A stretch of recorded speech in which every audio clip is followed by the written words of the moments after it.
Welcome to the PantherLair Show on TribLIVE Radio. I'm Chris Peak with you today, and it's mid-July, so what are Pitt fans talking about? I was asking myself this question this week. What are Pitt fans talking about? And they're talking about recruiting. And when you get specific about recruiting right now, what Pitt fans are talking about is why aren't the local recruits jumping on their Pitt offers?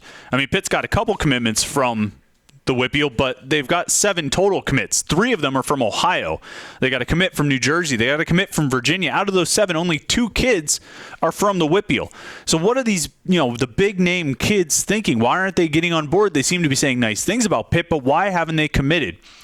And as I think about that question, and I've talked about this before, I think you have to really think about what the current seniors to be have seen in their time in high school. If you go back to 2009 when Pitt went 10-3, the kids who are going to be seniors this year, they were in 6th grade. Okay, 2010 when Pitt actually won 8 games in a season, they were in 7th grade. 2011, they weren't even in high school yet, was the Todd Graham year. You finally get to when they were in high school, and you think about what these kids, like a DeMar Hamlin or a Theron Coleman, what these guys have seen, or a Miles Sanders, what they've seen from Pitt in their high school careers, right? Freshman year, 2012, they're freshmen in high school. They go down to Heinz Field to see what this new Paul Chryst guy is about, and they lose to Youngstown State.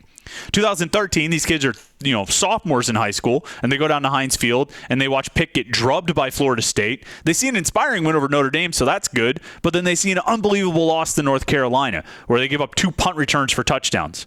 The next year, 2014, last year, these kids are juniors in high school and they're really thinking about what college they want to go to, and they go down to Heinz Field and they watch Pitt lose to Iowa and Akron. They watch 6 fumbles against Georgia Tech, a missed field goal against Duke, all these mind-numbing losses. That's what these kids have seen out of Pitt during the time they've been in high school. And they've seen all those disasters. Forgive me for saying this, but they've seen it against the backdrop of yellow seats. In the last 3 years, Pitt has averaged 44,000 people per game at a home game over the last 3 seasons.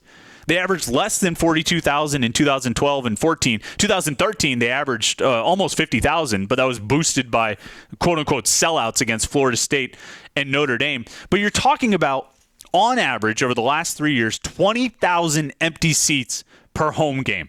So these kids, DeMar Hamlin, Theron Coleman, Miles Sanders, Aaron Matthews, these kids who are considering Pitt that are going to be seniors in high school this year, they've spent their high school careers watching Pitt lose to Youngstown State and Akron, fumble 6 times, miss 26-yard field goals, and do it all in front of 20,000 empty seats.